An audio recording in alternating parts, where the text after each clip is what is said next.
ছবির নাম চুপ। ছবি দেখবার পরে সবাই চুপ হয়ে যাবে। আমরা ভৌতিক ছবি আগে দেখা, যেখানে সাধারণ লোক ভয় পাচ্ছে, এখানে ভূত ভয় পাচ্ছে।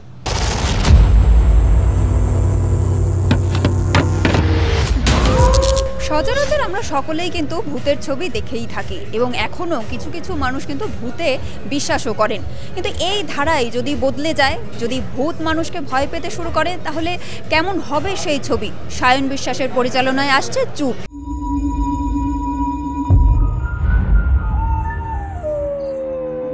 আসুন জেনে নিই বাকি ছবির গল্প কেমন হতে চলেছে।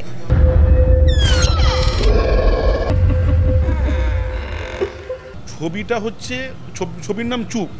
ছবি দেখবার পরে সবাই চুপ হয়ে যাবে।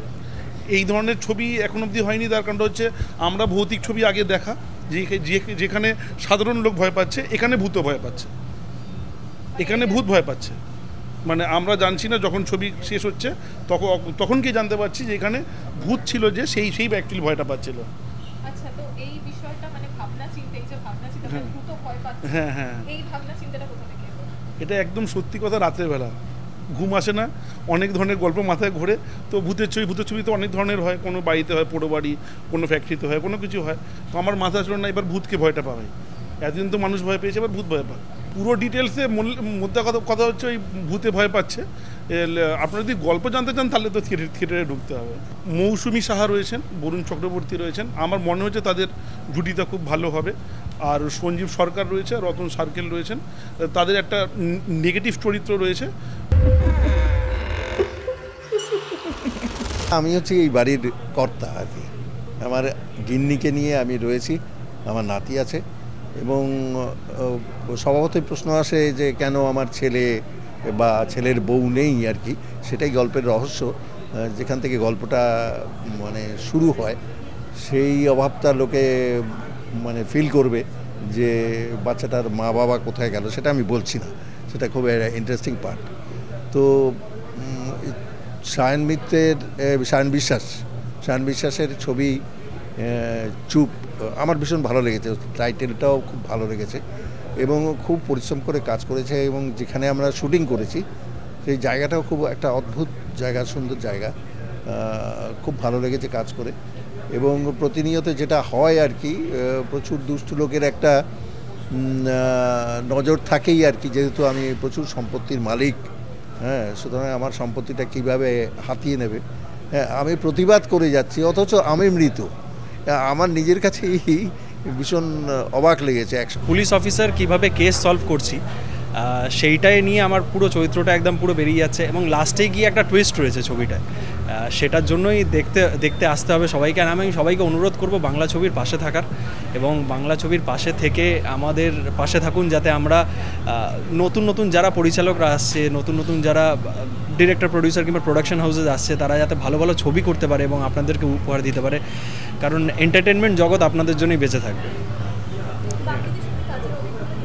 খুব সুন্দর, খুব ভালো। মানে আমাদের টিমটা এত ভালো। আমরা পাহাড়ে শ্যুট করেছি, আমাদের পাহাড়ে প্রায় 15-20 দিন ছিলাম।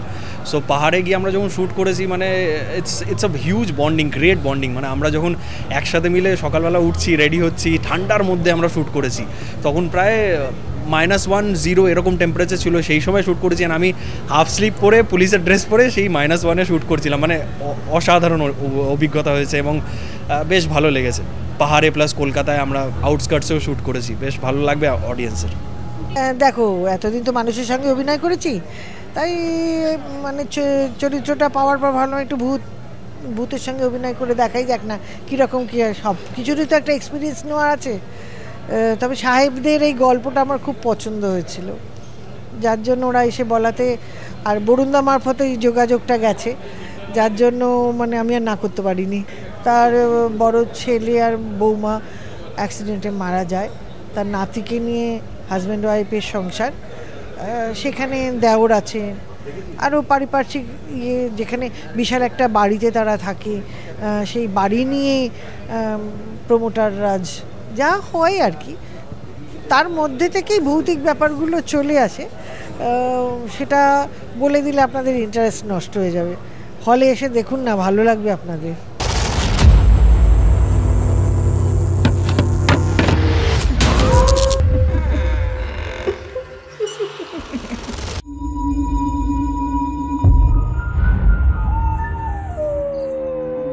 দিদির মুখ থেকে জানলাম যে ভূত হলেও ভূতও কিন্তু ভয় পাচ্ছে এবং এই ছবি অন্যান্য ছবির থেকে একটু আলাদা এবং নানান রকম দিক এই ছবির মাধ্যমে তুলে ধরা হয়েছে।